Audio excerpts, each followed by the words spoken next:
Church family, it's an amazing thing just to observe the way that Jesus continues to bless not having a Christian church. Next week, we're going to celebrate 3 baptisms. Last night, we shared the gospel with hundreds of people. By God's grace, he continues to use us in this neighborhood for the sake of his name and for our good. These are exciting times. Another exciting thing we get to experience today, and this is very personal for me, is I get to welcome a guest preacher to us today that is near and dear to my heart. I'd like to introduce Dr. Jeff Mooney. The thing I love about Dr. Jeff Mooney is he's a pastor. And so he is Pastor Jeff. This is the guy who taught me the Old Testament and many of our other students here at Not Having a Christian Church. He gave me so much time in my education and has poured into me and mentored me. And it is such a privilege to have him here to bring the word, to preach the book of Nahum. He actually just wrote a book himself on the subject. And so this is a rare blessing for us today. And so I'd like to invite Pastor Jeff to the stage to bring us the word today.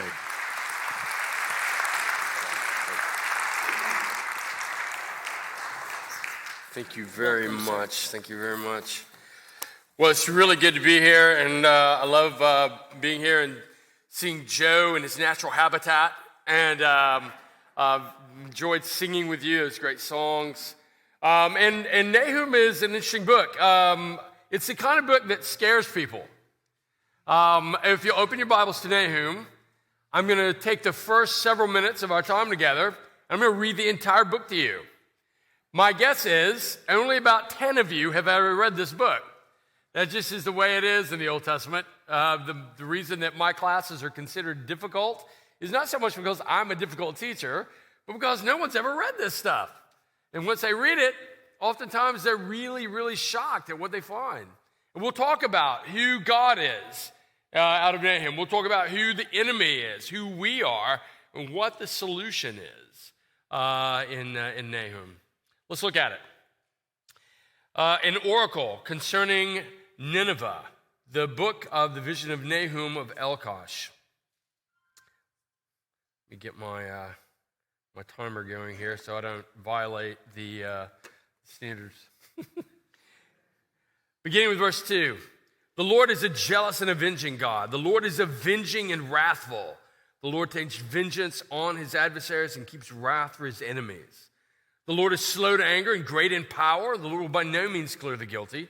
His way is in a whirlwind and storm. The clouds are the dust of his feet. He rebukes the sea and makes it dry, dries up all the rivers. Bashan and Carmel wither. The bloom of Lebanon withers. The mountains quake before him. The hills melt. The earth heaves before him, the world and all who dwells in it. Who can stand before his indignation? Who can endure the heat of his anger? The wrath is poured out like fire. The rocks are broken into pieces by him. The Lord is good, a stronghold in the day of trouble. He knows who takes refuge in him, but with an overwhelming flood, he will make complete end of his adversaries. He will pursue his enemies into darkness. What do you plot against the Lord? He will make a complete end. Trouble will not rise up a second time, for they are like entangled thorns, like drunkards as they drink, like consumed like stubble fully dried. From you came one who plotted evil against the Lord, a worthless counselor. Thus says the Lord, though they are at full strength and many, they will be cut down and pass away. Though I have afflicted you, I will afflict you no more. Now I will break his yoke, and for all of you will burst your bonds apart. The Lord has given commandment about you. No more shall your name be perpetuated. From the house of your gods I will cut off the carved image and the metal image. I will make your grave, for you are vile. Behold, upon the mountains, the feet of him who brings good news, who publishes peace. Keep your feast, O Judah. Fulfill your vows, for never again shall the worthless pass through you. He is utterly cut off. The scatterer has come against you. Man the ramparts, watch the road, dress for battle, collect all your strength, for the Lord is restoring the majesty of Jacob, the majesty of Israel, for plunderers have plundered them and ruined their branches. The shield of his mighty men is red. His soldiers are clothed in scarlet. Chariots come with flashing metals on the day he musters them. The cypress spears are brandished. The chariots race madly through the streets. They rush to and fro through the squares and gleam like torches that dart like lightning. He remembers his officers. They stumble as they go. They hasten to the wall. The siege tower is set up. The river gates are open. The palace melts away. Its mistress is stripped. She's carried off. Her slave girls lamenting, moaning like doves and beating their breast. Nineveh is like a pool whose waters run away. Halt, halt, they cry, but none turns back. Plunder the silver, plunder the gold. There is no end to the treasure, the wealth of all the precious things. Desolate, desolation and ruin. Hearts melt, knees tremble, anguish is in all loins, all faces grow pale. Where is the lion's den, the feeding place of the young lions? Where the lion and the lioness went, where his cubs went, with none to disturb. The lion tore enough for his cubs and strangled prey for his lioness. He filled his caves with prey and his dens with torn flesh. Behold, I am against you, declares the Lord of hosts. Now I will burn your chariots in smoke, and the sword shall devour your young lions. I will cut off your enemy from among the earth, and the voice of your messengers shall no longer be heard. Woe to the bloody city, all full of lies and plunder, no end to the prey, the crack of the whip and the rumble of the wheel, galloping horse and bounding chariot, horsemen charging, flashing sword, glittering spear, host of slain, heaps of corpses, dead bodies without end. They stumble over the bodies, and all for the countless whorings of the prostitute, graceful and deadly charms, who betrays nations with her whorings and the people with her charms. Behold, I am against you, declares the Lord of hosts. And I will lift up your skirts over your face. I will make nations look at your nakedness and kingdoms at your shame. I'll throw filth at you and treat you with contempt and make you a spectacle. And all who look at you will shrink from you and say, wasted is Nineveh. Who will grieve for her? Where shall I seek comforters for you? Are you better than Thebes, who sat by the Nile with water around her, her rampart the sea, a water her wall? Cush was her strength, Egypt too, without limit. Put and Libyans were her helpers. Yet she became an exile. She went into captivity. Her infants were dashed into pieces at the head of every street, for her honored men lost, lots were cast, and all of her great men were bound in chains. You also will be drunken. You will go into hiding. You will seek refuge from the enemy. All of your fortresses are like fig trees with first ripe figs. If shaken, they'll fall into the mouth of the eater. Behold, your troops are women in your midst. The gates of your land are wide open to your enemies. Fire has devoured your bars. Draw water for the sea, strengthen your forts, go into the clay, tread the mortar, take hold of the brick mold. There will be fire to devour you. The sword will cut you off. It will devour you like the locust. Multiply yourselves like the locust. Multiply like the grasshopper. You increase your merchants more than the stars of the heavens. The locust spread its wings and flies away. Your princes are like grasshoppers, your scribes like the clouds of locusts, settling on the fences in the day of cold. When the sun rises, they fly away and no one knows where they are. Your shepherds are asleep, O king of Assyria. Your nobles slumber. Your peoples are scattered on the mountains with none to gather them. There is no easing your hurt. Your wound is grievous. All who hear the news about you clap their hands over you. For upon whom has not come your unceasing evil? That's a powerful and frightening text in a lot of ways. I mean, if you grew up like I did, I grew up in the great state of Alabama, and Bible Belt Christianity was really unusual. The way that God was talked about was intriguing now that I'm a Christian. I look back on it. God was fundamentally American.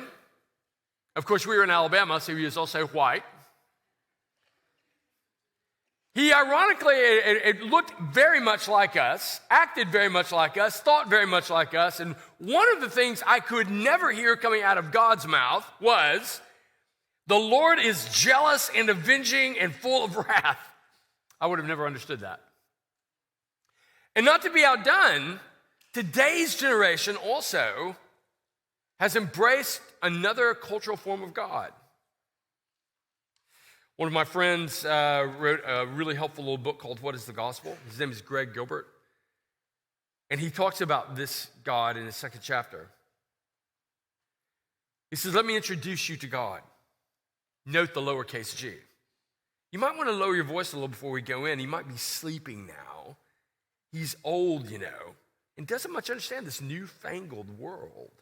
His golden days, the ones he goes on about when you really get him going, were a long time ago, before most of us were even born. And that was back when people really cared about what he thought about things and considered him pretty important to their lives. Of course, all that's changed now. And God, poor fellow, just never adjusted very well. Life's moved on, passed him by. And now he spends most of his time just hanging out in the garden out back. And I go there sometime to see him. And there we tarry, walking and talking softly and tenderly among the roses. Anyway, a lot of people still seem to like him, though. His poll numbers still remain pretty high. And you'd be surprised how many people would drop by to visit and ask for things every once in a while. But of course, that's all right by him. He's here to help. Thank goodness all the crankiness you read about sometimes in his old books. See there in Nahum. Having the earth swallow people up, raining fire down on cities, that sort of thing. All that seems to have faded in his old age. He's just a good-natured, low-maintenance friend who's really easy to talk to. Especially since almost always he never talks back. And when he does, it's usually to tell me through some slightly weird sign that what I want to do is all right by him, regardless. That really is the best kind of friend, isn't it?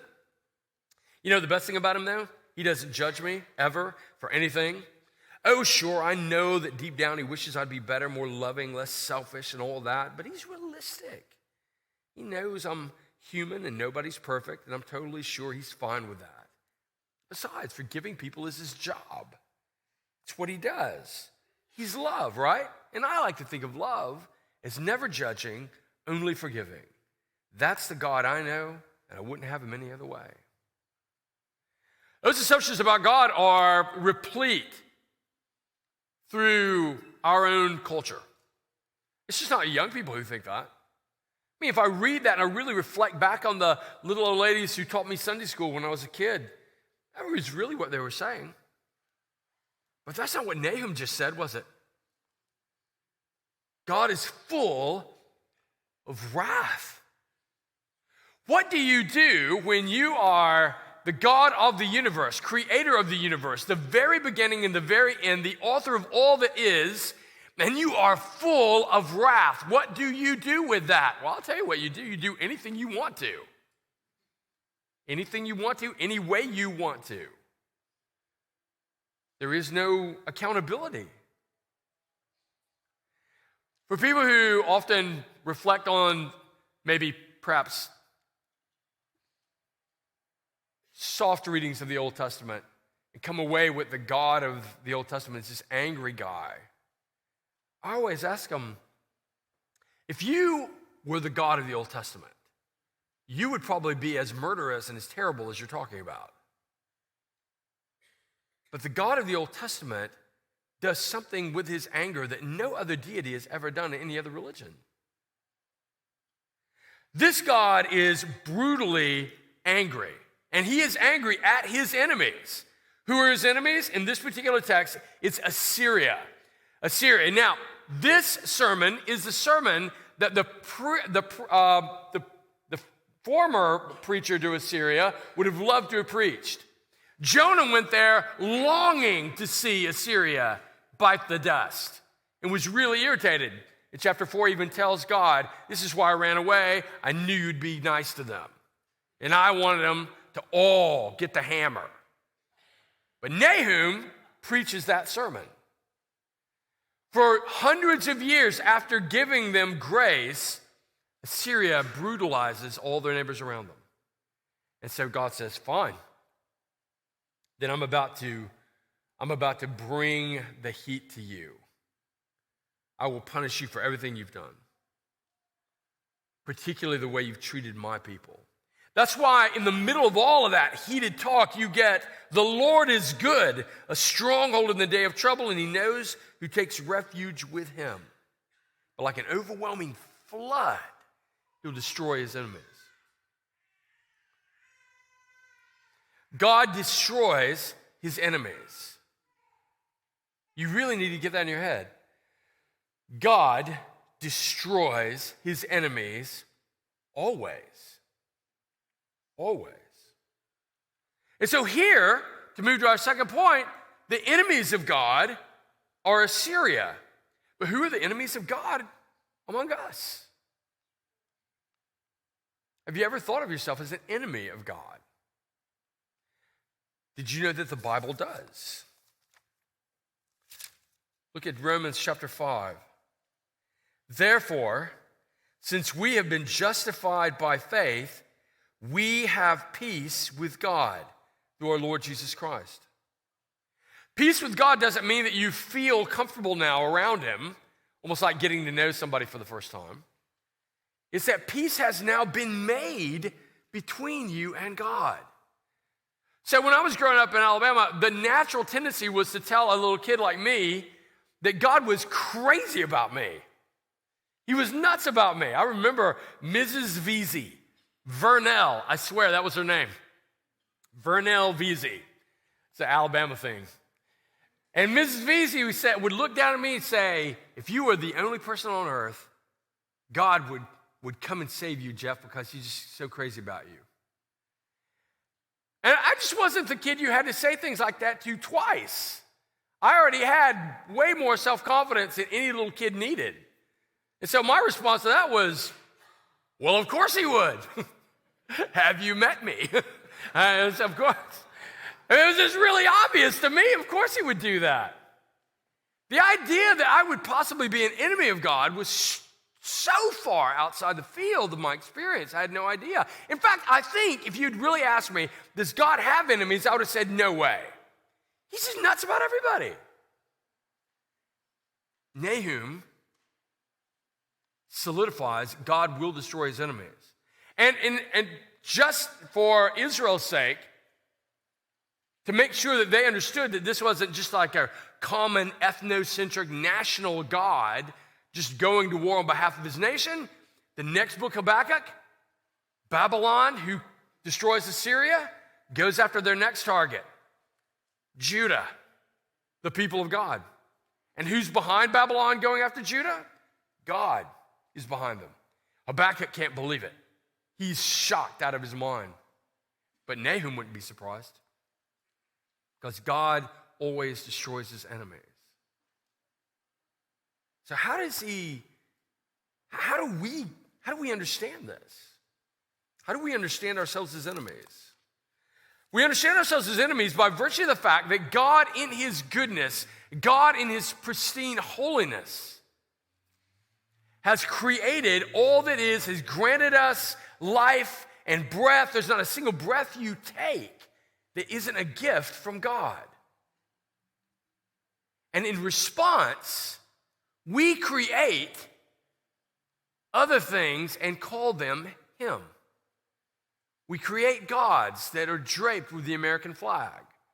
We create gods that look very much like us ethnically and nationally. We create gods that reflect our own cultural ambitions and values. And we call them God.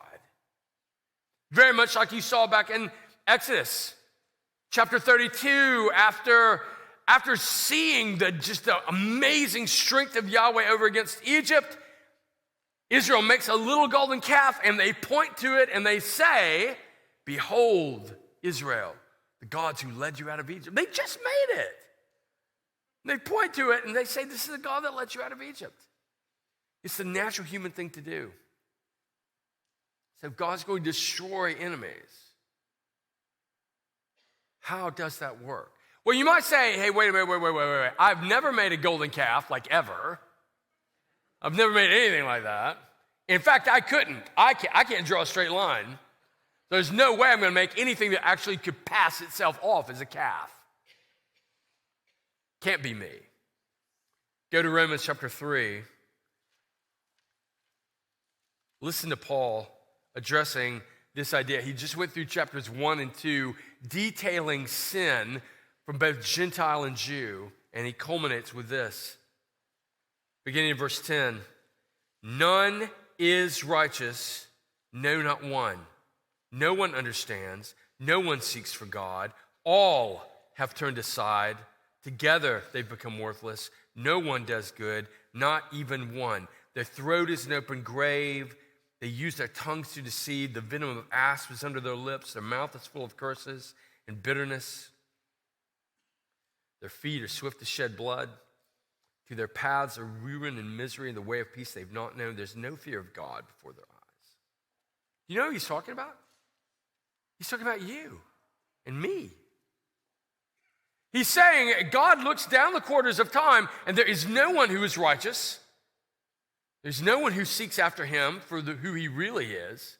All human beings have a longing for this, but we can't go all the way. We have to eventually tame who God really is, make him more like us, recreating him sort of in our image. Paul says there's no fear of God before their eyes. They do not look at God and see him for who he really is. These are the enemies of God. These are what incurs the wrath of God. And in Nahum, this is exactly what's happening. And God's response to this, behold, I am against you. Woe to the bloody city in chapter 3, verse 1. Behold, I am against you, declares the Lord of hosts in chapter 3, verse 5. And all of these really brutal kinds of activities that God will do to Assyria. How does he empty that wrath? How does he pour that out?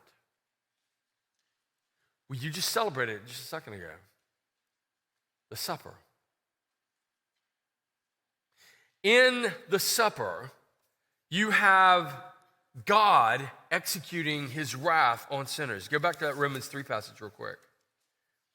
Romans 3, and run up to just a few verses up from where we're just reading.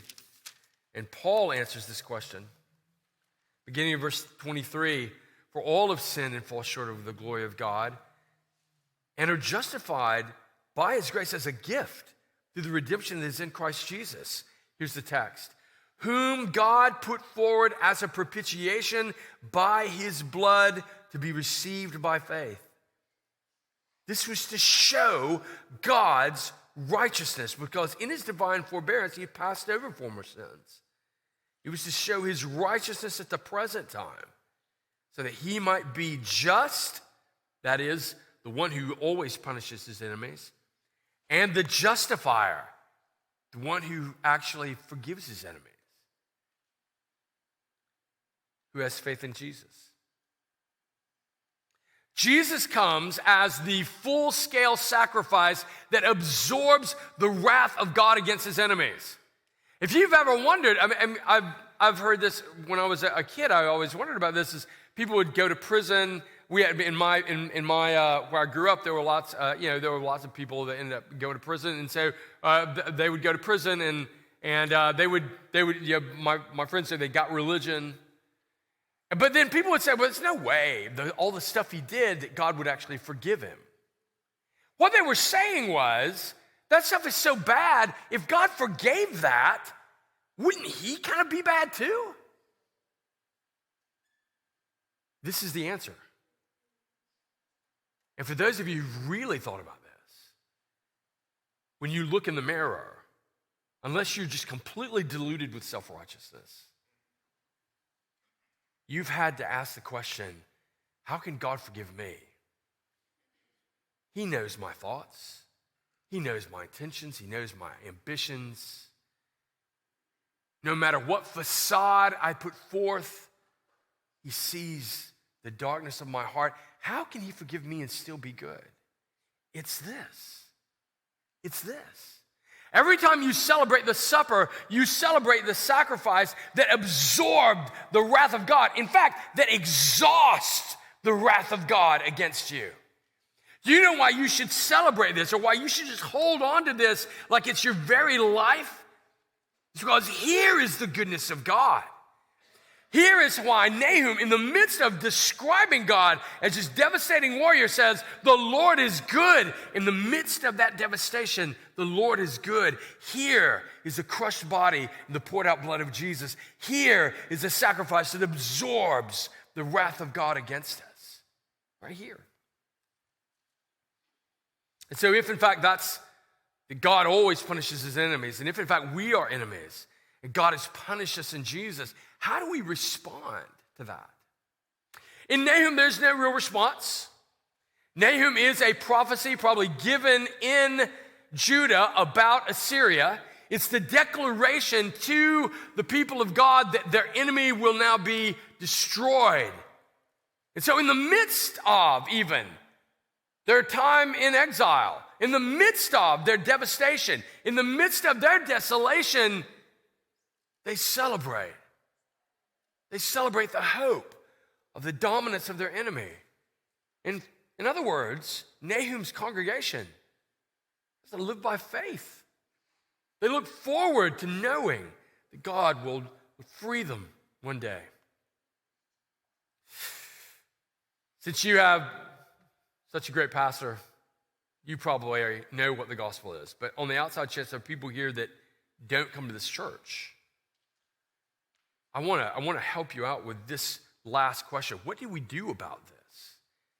If in fact God always destroys his enemies, if in fact now he has seen us, we are the enemy, and God has to sacrifice Jesus in order to absorb his wrath against us, what do we do with that? What do we do?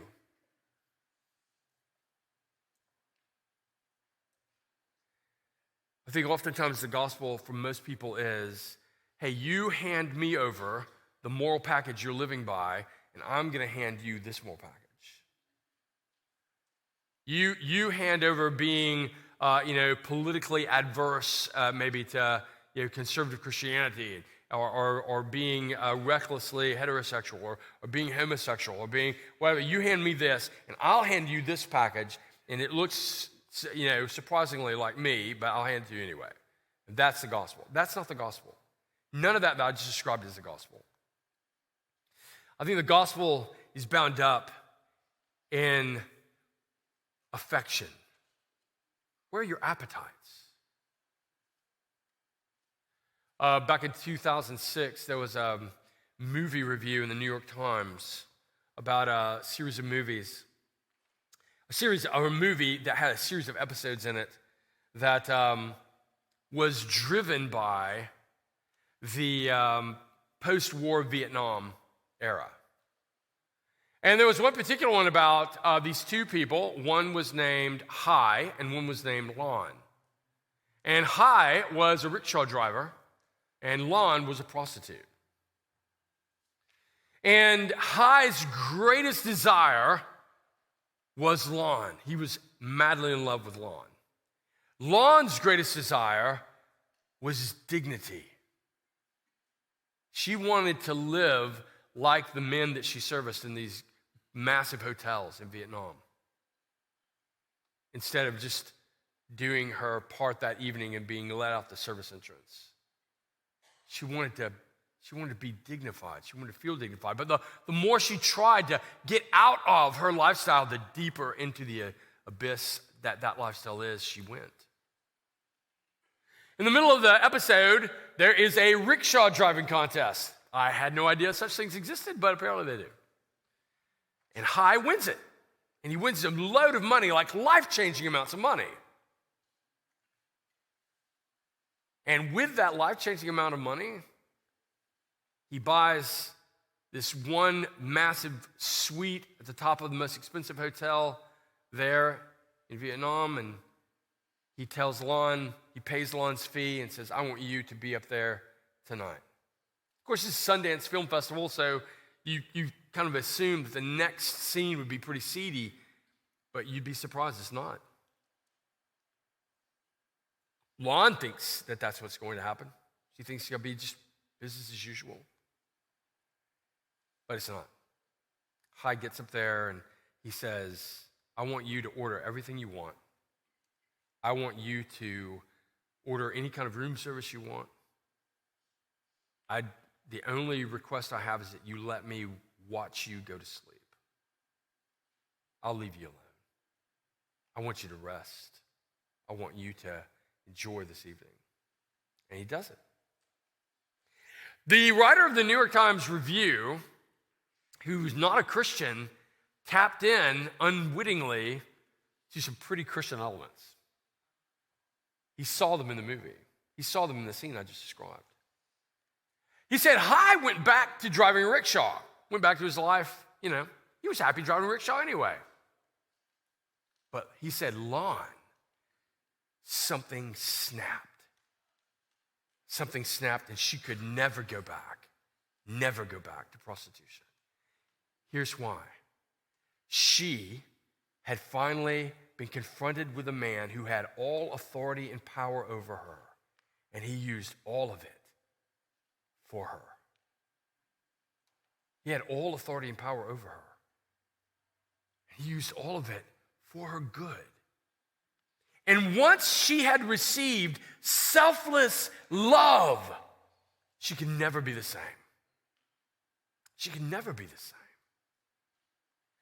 When we open up Nahum, I ask you, what do you do when you're the God who creates everything, who owns everything, and you're mad? What do you do? My answer was, you do anything you want to. You know what you would never expect, though? For that very God for whom all authority and power lies, this very God who is completely and utterly untamed, this very God who is accountable to no one, this very God who can empty his wrath onto nations and devastate them, pull them apart like warm bread with none to stand in his way, this very deity who can turn on his own people, not needing them to sustain him like other gods in the ancient world. He is completely autonomous. You know what you never guess? You would never guess that he would use all of that authority and power for you, especially if you were his enemy.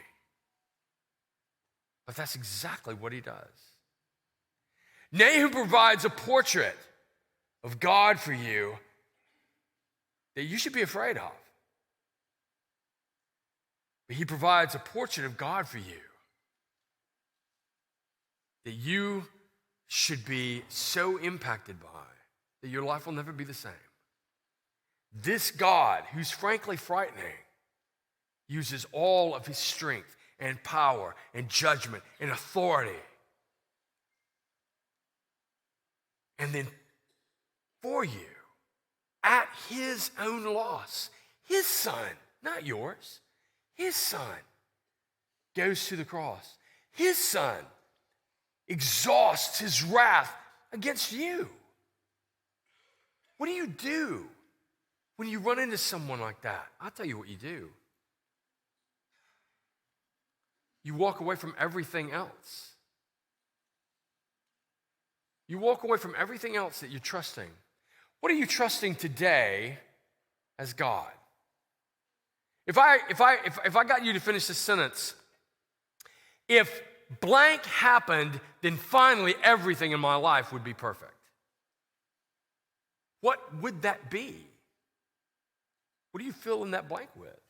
Because that's your God more than likely. Now, if you're a Christian, that might not mean, that probably doesn't mean you're not saved. But it means that you have to ask yourself the question, what is it about the gospel I'm not believing? For example, do I believe this cultural idea of God? A God that's tameable, manageable, user-friendly, who frankly would never need to exhaust his wrath in a sacrifice because he doesn't have any. Am I missing that? Am I missing that I'm actually the enemy? Am I missing the weight and the power and the electric, explosive energy of the gospel itself, of the cross? Don't you see the cross as maybe Jesus showing me how to be a good human? Very popular opinion out here in California in the 1960s. Or just a way to get people into heaven, just to move them from the damned column to the saved column. Nothing that actually affect their lives. Listen, true love, like we're talking about, it affects you in every possible way. Any real relationship always changes you. You're never the same after you've really been loved.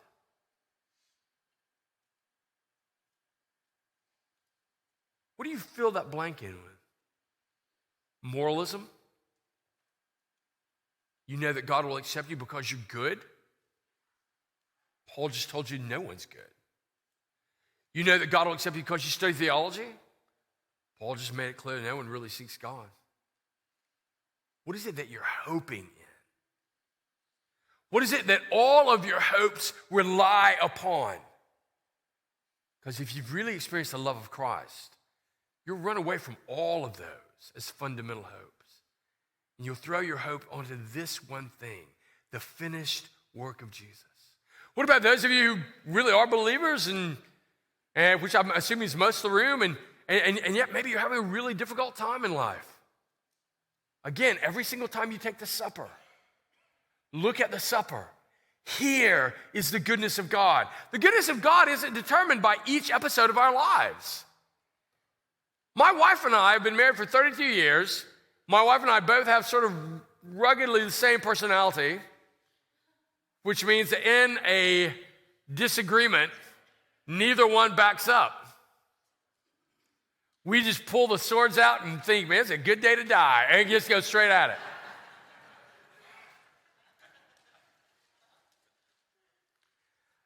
It would never occur to me, even after those arguments, those rigorous arguments,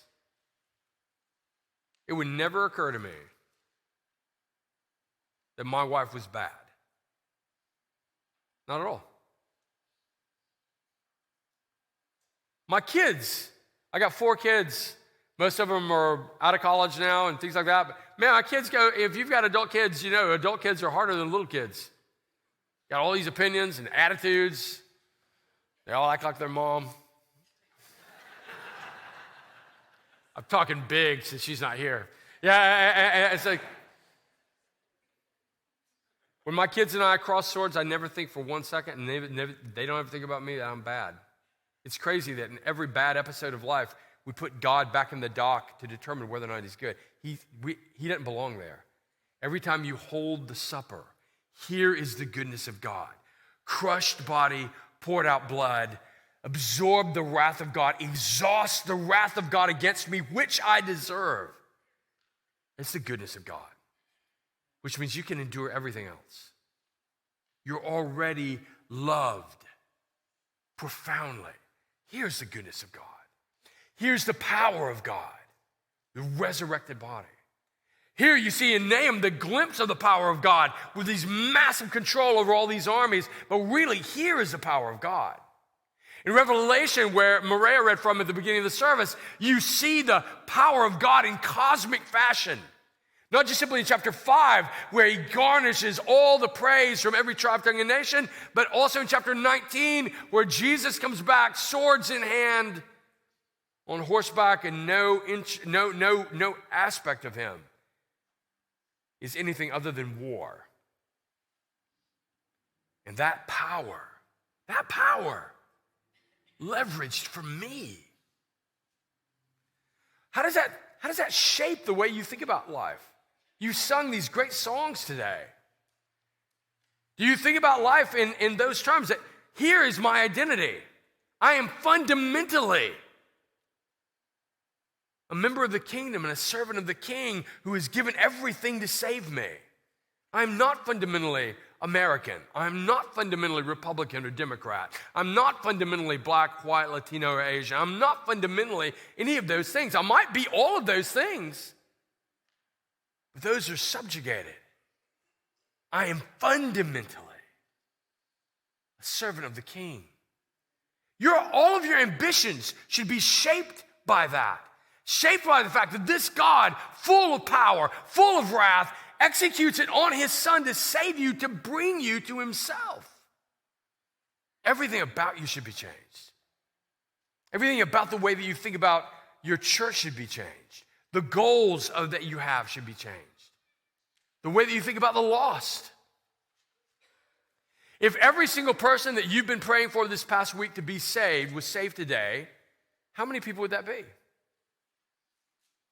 You think about the lost like the king thinks about the lost. The king who absorbs and exhausts the wrath of God against them, we don't even pray for them.